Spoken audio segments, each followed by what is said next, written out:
Nuestros queridos mandatarios, los mandatarios de derecha, los mandatarios de izquierda, están encontrados, ¿no? Bueno, yo veía y escuchaba cuando el presidente de Venezuela no dejaba entrar aviones argentinos por su país, ¿no? Y el avión pasó por la Guyana, y ahí se armó otro conflicto con Guyana. Y después el presidente argentino, no sé qué le dijo al presidente de Colombia, le recordó su pasado o algo así, y el otro se ofendió. Después el presidente de México no sé qué dijo del argentino, y el argentino le respondió, y así, ¿no? Y hubo un terremoto en Taiwán, y el presidente, bueno, el gobierno de Bolivia mandó su acompañamiento en este duro momento que está pasando China, dijo. Y claro, Taiwán y China no son lo mismo, son dos países, pero es como que para los socialistas Taiwán sigue siendo de China o algo así, y entonces hay problemas. Entonces, parece que está de moda ponerse a pelear por internet, o quieren desviar la atención de otros temas, ¿no? También. Entonces, muchas veces la palabra enemistad se reduce a estos conflictos. Y ayer me enteré, por ejemplo,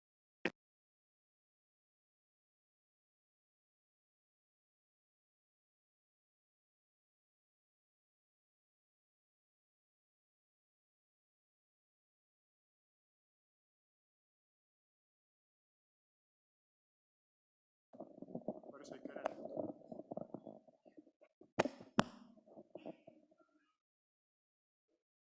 Eso porque no está Aníbal.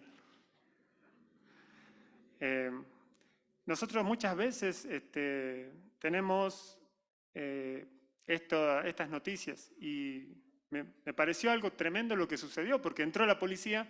Ustedes saben que cuando hay una embajada no pueden entrar fuerzas de seguridad de otro país, es como si estarían entrando en el país. Y se armó un lío ahí. Bueno, pues bien, así está el mundo ahora, y todo esto, trasladándolo a lo que vamos a ver hoy, tiene que ver justamente con cómo tratamos los conflictos y las enemistades. Yo les invito a ir al libro de Lucas, del doctor Lucas. En el capítulo 9, Lucas capítulo 9,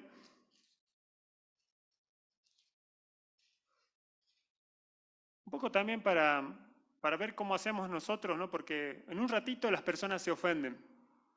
En un ratito. Somos hipersensibles, parece, ¿no?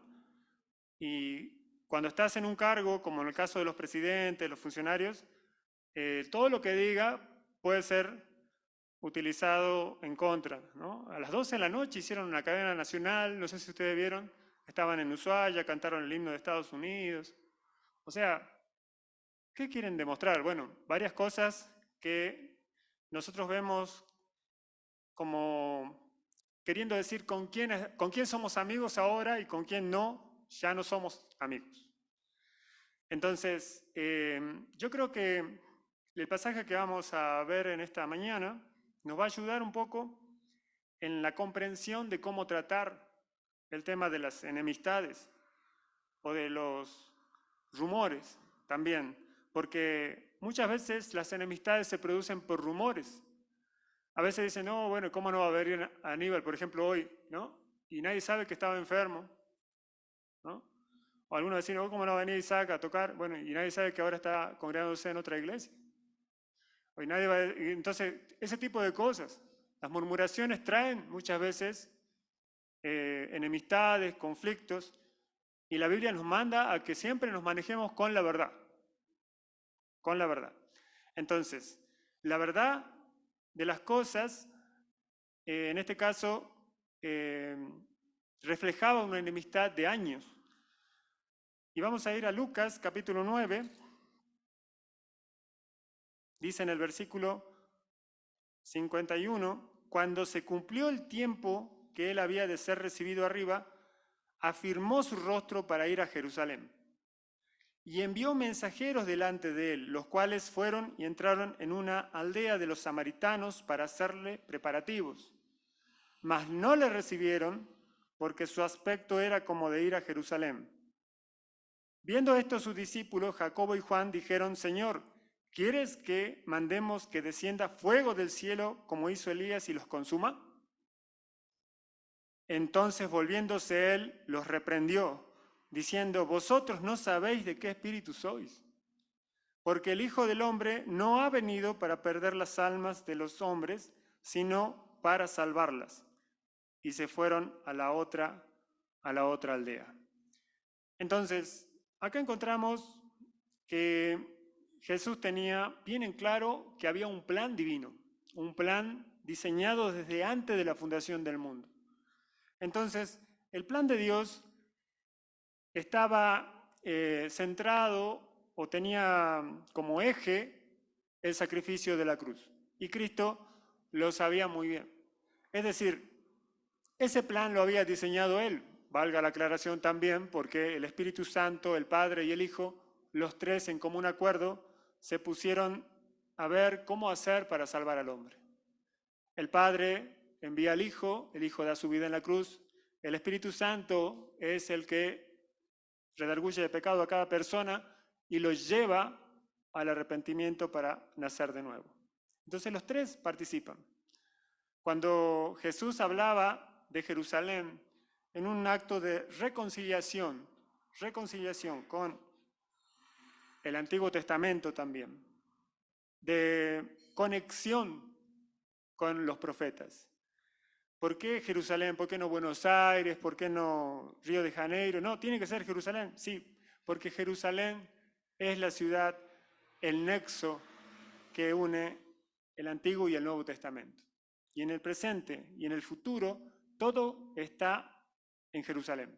Incluso en el último capítulo, en los últimos capítulos de la Biblia, se habla de la nueva Jerusalén que desciende del cielo para reflejar la gloria y el poder y el hábitat de los ciudadanos del cielo. Entonces, Jesús tenía bien claro el plan de Dios, el plan divino. No era ir a otra ciudad más que Jerusalén, pero subir a Jerusalén involucraba asumir también todo lo que iba a suceder. Lo que vimos en la Pascua, ¿no? Iba a ser llevado por los sacerdotes, desechado por los sacerdotes, por los escribas, iba a ser juzgado injustamente, iba a ser entregado a la muerte, iba a dar su vida en la cruz, pero al tercer día, ¿qué iba a pasar? Iba a volver a vivir, a resucitar. Él estaba consciente de eso. Es más, lo había enseñado muchas veces. Es necesario que eso suceda. Lo tenía en su plan. Entonces, es como que el Señor está en un camino bien definido. Cuando un camino está bien definido, no hay problemas para tu vehículo, no hay problemas para vos, no hay problemas para nada, porque está bien definido. Está bien constituido, está consolidado. No hay baches, no hay desvíos, nada. Está dirigido, como dice, hacia una meta. Jesús tenía los ojos puestos en la meta y menospreció todo para llegar a esa meta. Entonces se acercaba el momento final y él tenía la voluntad. Podría haber dicho, bueno, me voy a hacer otra cosa, hay muchas ciudades que puedo seguir hablando del Evangelio, pero no. Él tenía claro que el tiempo se estaba acercando para que su partida, incluso Elías y Moisés ya se lo habían dicho anteriormente, en la transfiguración, se le habían presentado esos dos profetas, grandes profetas de Israel, recordándole y, bueno, hablando de su partida. Entonces, interesante como Lucas muestra, ¿no? Dice, cuando se cumplió el tiempo en el que él había de ser recibido arriba. O sea, fíjense que pasa por alto el tema de la muerte. Es como que Pascua, ¿no? Como que salta el tema de la muerte y esto es porque Jesús no está muerto, está vivo. Entonces es como que la muerte solamente es un paso para el Hijo de Dios, para el encuentro final con el Señor. Entonces, interesante la forma de presentar de Lucas. Dice, cuando se cumplió el tiempo en el que él había de ser muerto, no dice, a ser recibido arriba. O sea, ascendido, ascender al cielo. Ustedes saben que Jesucristo subió al cielo en cuerpo y en espíritu, en alma, o sea, completo. El ser humano de Jesús subió al cielo y lo vieron los discípulos. Ya vamos a llegar a esa parte de la Biblia, pero todavía solamente nos queda como una perspectiva de lo que iba a suceder gracias al plan maravilloso de Dios. Ahora se presenta o se suscita podemos decir, un escollo en medio de todo esto. Versículo 52. Y envió mensajeros delante de él. Bueno, Hendriksen dice, ¿no? Qué buena lección esta, ¿no? De enviar mensajeros. Que él solamente lo reduce a por qué tendría que enviar mensajeros. Bueno, y Lucas aclara, para los preparativos. Entonces, fíjense que el Señor Jesús no era ningún improvisado. Y una de las falencias de los evangélicos es de que es una constante improvisación, a veces hay una indefinida posición en cuanto a lo que tiene que hacer la iglesia. Por ejemplo, se hacen cursos de esto y de lo otro, pero cuando hay que servir, no hay siervos. Es la verdad. Se hacen cursos. Se hacen cursos, pero cuando hay examen, no estudian, no se preparan. Entonces, o por ejemplo, aprenden bien, sacan una buena nota en el curso, todo eso, pero siguen haciendo como antes, o sea, no aplican lo que han aprendido. Entonces, ¿para qué han estudiado? Esto no pasaba en el tiempo de Jesús. Jesús realizaba preparativos y estaba todo de acuerdo a una planificación que hacía. Los líderes, por ejemplo, no sé si entregaron la planificación escrita, pero si fuera para el trabajo ya la habrían presentado seguramente. Entonces, la planificación es los preparativos que hay que hacer. Y Jesús tenía todo bien claro. Dice, vos vas a ir allá y vas a comprar 1 kilo de azúcar, un kilo de yerba para el mate, todo. Estaba bien organizado el Señor. Entonces, no es que el ministerio así nomás, ¿no? Algunos presentan así un garabato, así presentan en la facultad, así presentan en el trabajo ustedes los informes. Un garabato así parece que lo han hecho incluso como dormido, así en el colectivo. ¿Así presentan? Cuando ustedes tienen que hacer un trámite, tienen que hacer una carta, se pagan ahí una impresión, alguien que los tipee. Bien tiene que estar presentado porque es para el intendente, para el gobernador, para rentas, no sé para quién más. Pero para la iglesia, así parece que agarran un papel, una servilleta, ¿viste? Así nomás, total, es para la iglesia. Y no es así. El Señor nos muestra aquí que Él planificaba las cosas. Incluso a los 3 años de ministerio que Él tenía, todos los grandes estudiosos concuerdan que Jesús trabajó como carpintero, ahorró el dinero que necesitaba y salió al ministerio. Es decir, que Él contaba con sus ahorros. Con eso se sostuvo.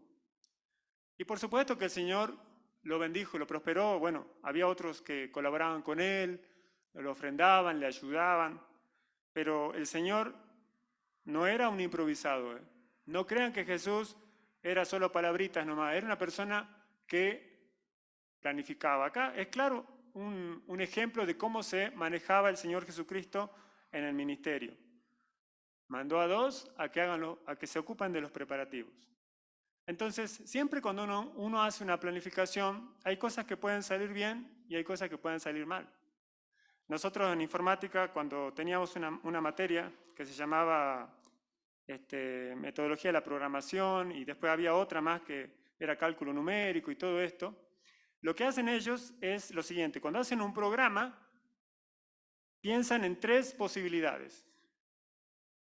El mejor de los casos, en donde el usuario viene y entiende todo, ¿no? El caso general, en donde puede ser que entienda algunas cosas y otras no, y en el peor de los casos, no entiende nada. O sea, se encuentra frente a un monitor, no sabe qué hacer. Y ellos pensaban en alguien que nunca utilizó una computadora, alguien que nunca hizo el trámite, ¿cómo va a usar ese programa? Entonces, si uno presenta un caso perfecto donde la persona sabe todo, está desaprobado. ¿Por qué? Porque no hay personas perfectas que saben todo. Quizás puede haber un informático o dos que hayan estudiado, que entiendan. Pero el programa no es para el informático, solamente es para todas las personas. Entonces uno tiene que pensar en el peor de los casos, siempre. Cuando nada resulta, ¿qué voy a hacer ahí? Si voy a hacer, por ejemplo, una planificación para hacer una hora feliz, el sábado a las 4 de la tarde en las 150 hectáreas. Bien, muy lindo. ¿Y has pensado que puede llover? No, bueno, anda y pensá qué vas a hacer si llueve. ¿Y has pensado que te pueden robar? No, porque el Señor me protege, no. No tentará el Señor tu Dios. Anda y pensá de nuevo. ¿Y has pensado que los chicos no van a venir? No, bueno, anda de nuevo, haz invitaciones, repartí, no sé qué vas a hacer. Pero los chicos tienen que escuchar la palabra. Y así. O sea, el peor de los casos. ¿Cuál es tu peor de los casos en tu servicio? El peor de los casos es tal cosa. Entonces pensá en eso. Porque no siempre se va a dar todo como así como en un cuento de hadas, así con mariposas, con florcitas flotando así con centellitas. No te creas. El mundo no es color de rosa, en el mundo hay enemistades y hay gente muy enojada y se ofende rápidamente. Y capaz que vos sos uno de ellos. Entonces, en el mundo, por ejemplo, veíamos que los presidentes están de moda ahora mandarse indirectas, insultarse. Total, como están lejos y no tienen para pagarse un barco de guerra, entonces es fácil, ¿no? Pero muchas veces nosotros vamos a encontrar que la situación carece de sentido para el enojo. En este caso, versículo 53, se da el peor de los casos. Hoy yo no sé si quizás Jesús ya sabía lo que iba a pasar. ¿Por qué? Porque la Biblia dice que los judíos y samaritanos, ¿qué le dijo la mujer samaritana a Jesús? Bien comenzó su ministerio nomás, le dejó bien claro algo. No se tratan entre sí. ¿No? Es como decir los de izquierda con los de derecha, ¿no? No se tratan entre sí. Es como decir el presidente este con el presidente este y el político este con este, no se tratan. Pero yo siempre creí, hasta ayer por lo menos, que se refería a no tener trato. Claro, si se trata de no tener trato, está bien porque, bueno, siempre me dijeron, siempre escuché lo mismo que los judíos que hacían cuando tenían que pasar por Samaria. No pasaban por Samaria, se desviaban. Era como que si yo quisiera ir a las Malvinas, ¿no? Entonces, en vez de pasar por Argentina, tengo que pasar por África, así, dar la vuelta por la Antártida, ¿no? No pasar por Argentina, pasar por Chile, que es lo que hacen, ¿no? Entonces, desviarse, ¿no? Desviarse por el costado. Entonces yo estaba contento con esa información hasta que ayer mi alegría se esfumó como melodía de verano, ¿no? En realidad, los samaritanos y los judíos, si se trata de comercio, es como Venezuela con Estados Unidos. Se dicen de todo, pero el petróleo lo sigue vendiendo Venezuela a Estados Unidos y Estados Unidos le compra. Efectivamente le compra. Entonces, ¿cómo es esto? Bueno, negocios son negocios. Aquí puede venir un gitano, un ladrón, puede venir, qué sé yo, un narco, un político de izquierda, de centro derecha, no importa de qué. O sea, si se trata de negocios, se arreglan ahí, ¿no? O vos cuando vienen a comprarte en tu negocio, vos decís, ¿de qué partido sos? No. ¿O de qué cuadro de fútbol sos? Si no, no te vendo. No. Le vendemos igual. No importa si es testigo, mormón, capaz que es un criminal ahí que está, ¿no? Alimentando. Vos estás alimentando al criminal. ¿No? ¿No sabes? O sea, no sabemos. O sea, los negocios son negocios. Entonces, ¿qué pasa? Los samaritanos y los judíos negociaban a trocha, ¿cómo es? A trocha, mocha, sí, bueno. O sea, todo. Em, pero ¿qué es lo que pasaba? Había un conflicto no resuelto allí. Un conflicto que tenía que ver justamente con una situación en el tiempo de la historia en que Samaria había hecho un templo en el monte Gerizim y el rey Macabeo había ido y lo había destruido todo. Hircano lo había ido a destruir a ese templo, no dejó nada. Entonces, a partir de ese momento había como un conflicto no resuelto, entonces los judíos, los samaritanos, dejaron las relaciones diplomáticas, ya no había relación entre ellos. Comercial sí, pero relaciones así de afecto, de amistad no había. Entonces, la frase esa no se trata entre sí, está mal traducida. Lo certifiqué. No se tratan entre sí. La frase quiere decir en el griego, no toman del mismo vaso. Y tiene sentido, porque, claro, la mujer tenía que sacar su cántaro, donde ella tomaba, y darle a un judío. Una cosa es que yo te venda galleta, te venda pan, te venda incluso agua, y otra cosa es que comparta mi vaso con vos.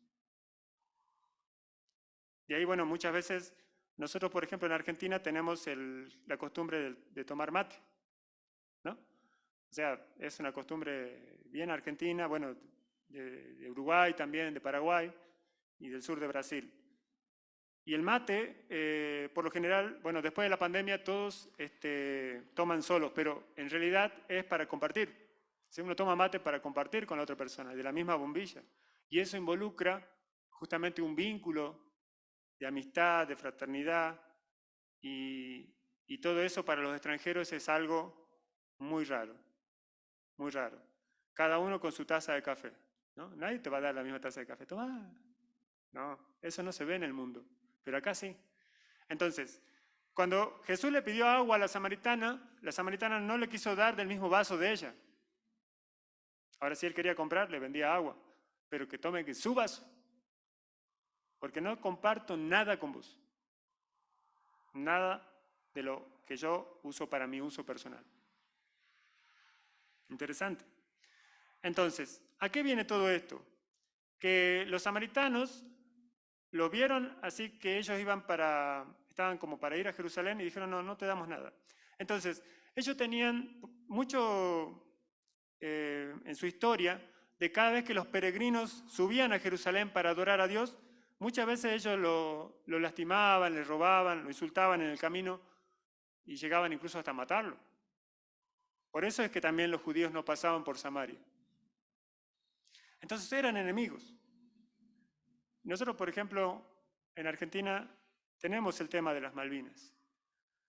Un barco argentino no puede pasar la zona de exclusión.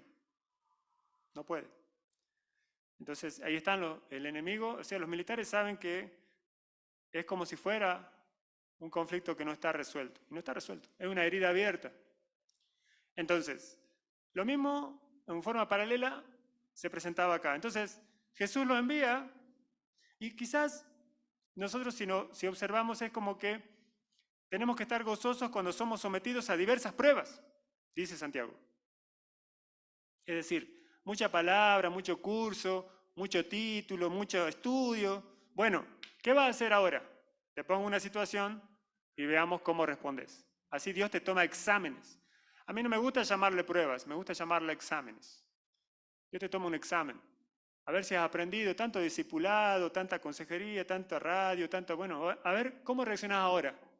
Está la prueba ahí delante tuyo. ¿Respondés como Dios te enseñó? ¿O seguís obstinado en tu carácter fuerte? ¿No? Hago lo que yo quiero, lo que yo pienso, mi posición, mi obstinación, mi egoísmo. Entonces, aquí se da la prueba. La prueba era, ¿qué hacen? Lo mandó nada más y nada menos que a estos íntimos, si se puede llamar el círculo dorado, el círculo más cerrado, más cercano al Cristo, Pedro, Santiago y Juan. Pero Jesús no lo mandó a Pedro, porque Pedro, él era una persona que se olvidaba fácilmente de las cosas. se enojaba un ratito y después ya estaba a las risas. Digamos. Una persona muy carismática, una persona que no guardaba rencor. Pero no pasaba lo mismo con los hijos del trueno. Así les puso Jesús, y no le puso este sobrenombre solamente porque eran mansitos. No eran mansitos. Juan y su hermanito eran bastante zebedeos, ¿no? Vos también capaz que sos zebedeo, ¿no? Sos así bien sangre caliente, ¿no? ¿Y cómo que no me van a recibir a mí, no? Yo voy a pasar igual, ¿no? Y bueno, entonces en este caso estaban muy enojados ellos, porque fueron, bueno, el trayecto, el calor, había un desgaste, estaban cansados y estaban con expectativas, no querían perder tiempo, entonces llegan y le dicen, no te recibimos, no te vendemos nada. Y la frustración, el ser maltratado, a mí, el discípulo, el apóstol, el que se va a sentar a la derecha, a la izquierda, yo, el círculo íntimo de Jesús, no puede ser esto. Y se pusieron a pensar ellos, ¿no? Los discípulos pensando, ¿qué voy a hacer acá, no? Y Jesús le había dicho, ¿no? En esto conocerán todos que sois mis discípulos. Si tuvierais, ¿qué cosa? Amor. Amaos los unos a los otros. Pero parece que ellos habían entendido al revés. Armaos los unos contra los otros. Entonces, ¿qué tenemos a mano? Bueno, mira, se acordaron de que ellos podían pedir fuego del cielo y bueno, si lo pedían, lo iban a recibir. Te aviso, mi querido hermano, por si no te acuerdas nada de Segunda Reyes, Elías era un profeta muy fiel a Dios. Y en su temor, en su desesperación, en su depresión, se fue porque no es pecado deprimirse. La depresión puede sucederle a cualquiera. Es más, ahora puedo estar deprimido. Y ustedes no se van a enterar nunca porque el deprimido no muestra síntomas. Esconde su depresión. La esconde. Entonces, ¿qué hace Elías? Se sube a un monte y se mete en una cueva. Y está ahí. No quiere salir a ningún lado. No quiere comer nada, no quiere hacer nada. Porque él veía que era el último profeta de la tierra y bueno, y encima procuraban matarlo. Culpa de esa Jezabel maldita, ¿no? Entonces, ¿qué pasa? Elías se deprime y estaba mal allí, no quería hacer nada. Y los ángeles vienen, los cuervos, bueno, el mismo Señor lo ministra. Dice, ¿qué te pasa, Elías? ¿Qué haces acá? Y lo ministra Elías. Elías, no sé cómo hace el Dios, pero lo saca de la cueva. Lo saca. Dios te puede sacar de la depresión. Lo saca y lo lleva por el desierto, le da 3 cositas para hacer. Y Elías, después que sucede todo eso, se entera que el rey había hecho llamar al dios de Ecrón, ¿no? Para sanarse. Y Elías dice, no, bueno, por haber hecho esto, vas a morir, ¿no? Se le apareció en el camino. Y entonces el rey se enfadó y mandó 50 soldados, ¿no? Y no eran justamente para llevarle regalos. Ustedes capaz que creen que como era profeta de Dios le iban a festejar el día del profeta. No sé qué pensarán ustedes, capaz que iban a hacer un ágape ahí, una tertulia, una camadería. No, nada, nada. Si alguien manda 50 soldados a buscarte, no es para cuidarte. En una dictadura no es así. Y era una dictadura. Bueno, una monarquía absoluta. Entonces, ¿qué pasa? Elías dice, bueno, a mí no me importa lo que me pueda pasar porque yo hago el ministerio de Dios.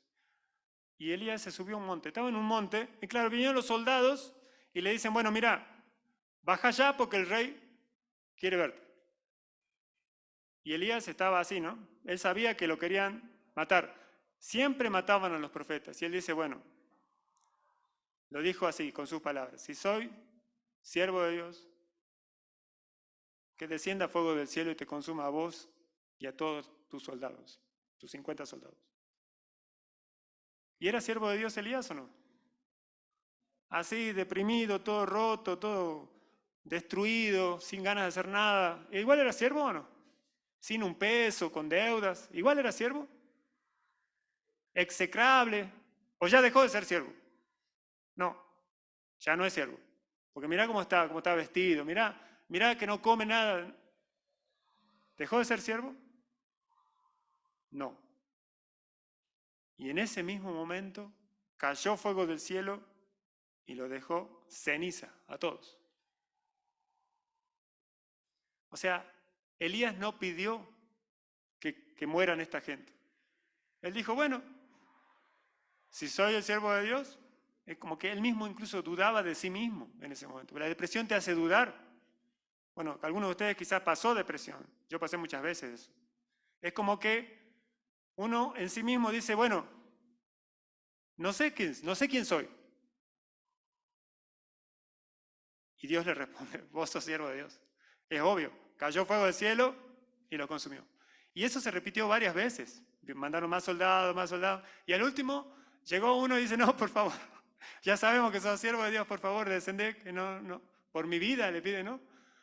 Y Elías baja del cerro y lo va a ver. De todas maneras le dice que se va a morir igual. O sea, no tenía ganas de ministrarlo mucho tampoco. Hay gente que no hay que ministrarla mucho. No va a cambiar. Tenés que decirle que se vaya al infierno y listo. Entonces vos por haber hecho eso, te vas a morir. Y se murió, el rey se murió.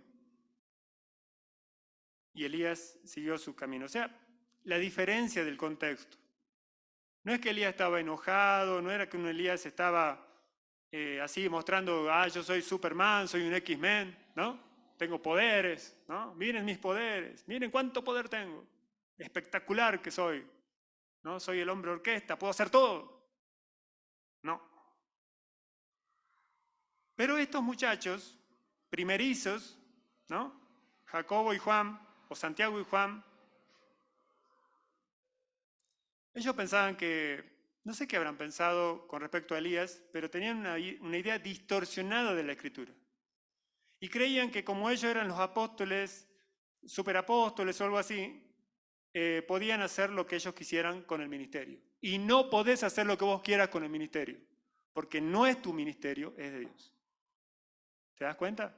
Cuando vos pensaste que vos podías hacer lo que vos quieras, ahí te vas y te vas, patinás, ¿no? Te vas. Entonces, cuando Dios te da un servicio, es que para que lo hagas conforme a su palabra. Y si no lo haces, te va a sacar. De una u otra forma te saca. Entonces, en este caso, los apóstoles se acercan a Jesús, enojados por la enemistad bíblica, incluso enemistad histórica, histérica también con los samaritanos, y los nervios y el enojo y la ira, y dicen, ¿querés que pidamos fuego del cielo? Le piden a Jesús, ¿a quién le van a pedir también, no? ¿Cómo le van a ir a pedir a Jesús? Bueno, por lo menos, ¿qué rescatamos de estos discípulos? Rescatamos sujeción. Se acercaron a Cristo y le hicieron una petición. Santiago dice, el otro Santiago, pedís y no recibís porque pedís mal. Pedís mal para complacer a vuestros deseos, deseos engañosos, codicias, necias. Deseos temporales del pecado. Por eso Dios no reciben, porque ustedes piden mal. Entonces, acá Jesús le dice, los escucha. Primero, fíjense la forma de tratar al equivocado. Quizás estás equivocado también en esta mañana. Has pensado que haciendo esto iba a ser lo mejor, ¿no? Que siguiendo ese camino iba a estar mejor. Cada vez estás peor. No sé si te diste cuenta. Antes servías más que ahora. Cada vez estás peor. Y estás equivocado y seguís en tu equivocación muchas veces. Entonces ellos estaban sirviendo todo, pero estaban sirviendo mal. Estaban sirviendo con egoísmo, estaban haciendo con ira, con bronca. Todavía tenían nacionalismos que no sirven para nada. Y en este caso, Jesús los detiene y le dice, miren, ustedes no saben de qué espíritu son. Han reprobado el discipulado. Creo que hasta ahora nadie desaprobó el discipulado, ahora que me acuerdo. Pero, ¿cómo será, no? No saben de qué espíritu son. Están equivocados. Este es el grupo que se equivoca, ¿no? Entonces está ahí, está queriendo servir, está queriendo hacer las cosas a su manera, con su perspectiva, pero se equivoca. Está equivocado. Encima, es caprichoso. Insiste en seguir por ese camino. ¿Y cuántas iglesias se cerraron por el capricho de líderes que están equivocados? ¿Y cuántos ministerios se terminaron por líderes equivocados? Si veríamos y leeríamos en varias traducciones muchas veces este pasaje, estoy seguro que nos daríamos cuenta que Juan y Santiago representan a muchos de los que estamos acá en esta mañana. Personas que sirven, que quieren hacer las cosas bien, pero toman la reunión como nada, el ministerio como nada, es como algo más, sin importancia, es como ese papel así nomás con lápiz, como le decía recién. Si voy a la reunión no importa, y si voy también, o sea, si llego tarde no importa, y si falto lo mismo, no importa. La generación del qué me importa, como decía mi padrastro, ¿no? Ustedes son del qué me importa, decía, ¿no? Claro, antes la gente era responsable, antes la gente valoraba, así tenían un ranchito, pero era su ranchito, digamos, valoraban las cosas. Hoy en día parece que no se valora nada. Entonces, Juan y Santiago no valoraron ese aprecio que tenía Jesús con ellos. Lo había llevado a ver, por ejemplo, cuando resucitó la hija de Jairo, entraron ellos tres, Pedro, Santiago y Juan. En la transfiguración, cuando se apareció el profeta Elías y Moisés, era Santiago, Pedro y Juan. Cuando se trataba del Getsemaní, en el momento dice que su alma está angustiada hasta la muerte, estaba Pedro y Santiago y Juan cerca de él, o sea, lo llevó aparte. El aprecio, el privilegio. No podés ser una persona que no respete ese amor de Dios por vos. Te tiene ahí en un pedestal, te da todo. ¿Qué más querés? Entonces, fíjense, no sabéis de qué espíritu sois. Y lo pastorea para el objetivo de ir a Jerusalén. Versículo 56. Porque el Hijo del Hombre no ha venido para perder las almas, sino para salvarlas. ¿Te quedó claro? O sea, no se trata de qué te gusta a vos, qué le gusta a Él, qué quiere Él. Él quiere salvar a todos. Capaz que a vos no te guste aquella que es prostituta, el otro que habla malas palabras, el otro que está todo tatuado. Capaz que a vos no te gusta porque el otro no tiene estudio, porque estuvo preso, porque, no sé, no te gusta porque no es de tu familia, no es de tu país, no sé, no te gusta por algo. A Dios no le importa eso. Dios no hace diferencia con las personas. Así sean samaritanos obstinados, ellos también están en el plan de Dios. Dios no vino a quemar samaritanos. ¿No? ¿O sí? ¿Cuánto? Él vino a buscar lo que se había perdido. Y los samaritanos estaban en su plan también. Entonces, todos los ministerios enfocan a este objetivo. Salvar almas.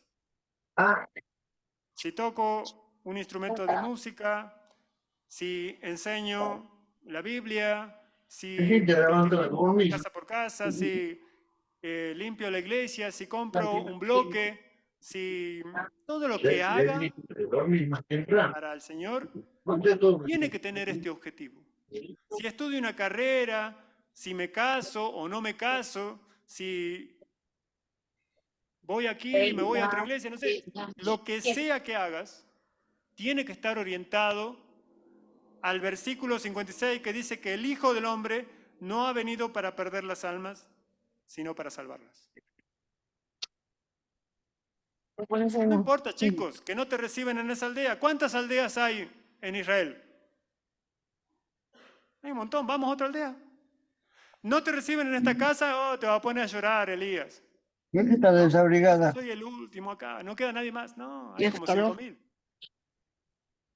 Él se veía, en su depresión, él creía que era el último profeta de la Biblia, y no, el último fue Juan el Bautista. Entonces, muchas veces pensamos en nuestro interior con iras, con enemistades, ¿no? Y nuestros ministerios quedan cortos, porque nos falta un servicio, pero no queremos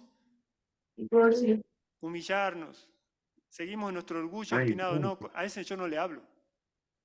A ese yo no lo invito. A ese no. Entonces es como que la enemistad a nosotros nos cierra, nos encierra en un corral y no nos deja salir a los pastos verdes. En este caso, Jesús dice, bueno, no te aceptan en una aldea, anda a otra.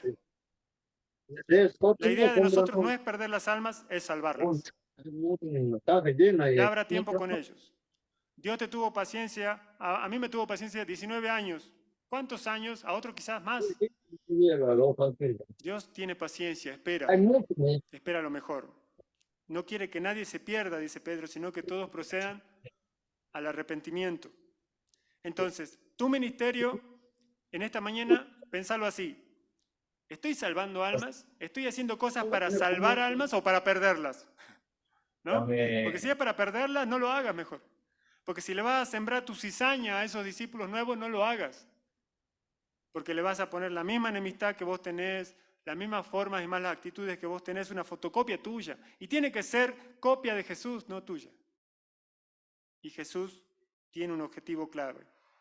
Un objetivo claro. La vez pasada escuchaba a un hermano que decía, ¿cómo no van a hacer conferencia para Pascua? ¿No? Y yo me preguntaba, ¿dónde dice en la Biblia que hay que hacer conferencia para Pascua? En ninguna parte. Y nos enojamos por eso, por cosas que nos pide el Señor. ¿Se dan cuenta? Pero los evangélicos siempre hicimos conferencia en la Pascua, ¿no? ¿Y cómo puede ser? Y nos enojamos, hasta la muerte nos enojamos por cosas así. Pero no nos enojamos porque se está perdiendo el vecino de al lado. No nos enojamos cuando vemos una persona que está sufriendo sin Cristo. Fíjense a qué punto llegamos. Enemistades por liturgias, por prácticas que no realizamos, porque nos olvidamos de poner una cerecita en la torta, no sé. Y no vemos lo mejor, nos perdemos lo mejor. El creyente no vive en relación a actos religiosos, el creyente vive en relación a Cristo. ¿Salvas almas o perdes almas? Esa es la pregunta de esta mañana. Porque si vas a entrar en enemistades, en pleitos, en griterías, en disconformidades, de eso está repleto el mundo. Y eso la Biblia lo reduce a la carne. Y si la carne es la que está ministrando nuestra vida, entonces no es el Espíritu. La Biblia nos muestra que tenemos que abandonar cualquier síntoma de equivocación. Tenemos que acercarnos a Jesús y escuchar su reprensión. Has administrado mal, no has hecho las tareas en tu ministerio como debías haberla hecho. Quizás una autoevaluación, una reflexión, un tiempo a solas con Dios. ¿Hay samaritanos en tu vida todavía? ¿Hay personas que están tachadas? A ese no, con ese no. Estás despreciando el privilegio que Dios te ha dado al ponerte en un ministerio, y ministerio no tiene que ver solamente con los títulos. El ministerio lo tiene todo cristiano. La palabra es diaconián, tiene que ver con servir, servir a Cristo.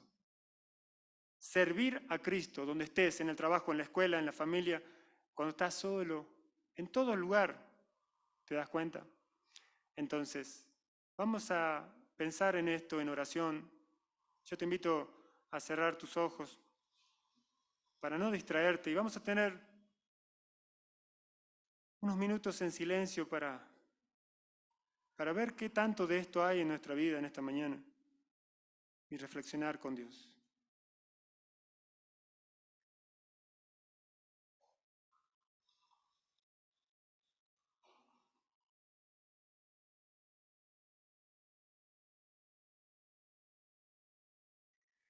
Conocemos que nos enojamos fácilmente por cosas que no tienen ningún sentido. Nacionalismos, situaciones no resueltas del pasado, personas que están tachadas en nuestra vida, discriminadas, Señor. Y nos perdemos lo mejor contigo, Señor. Perdemos la perspectiva, salvar almas, no perderlas. Darte lo mejor, menospreciamos muchas veces el privilegio de habernos dado el ministerio.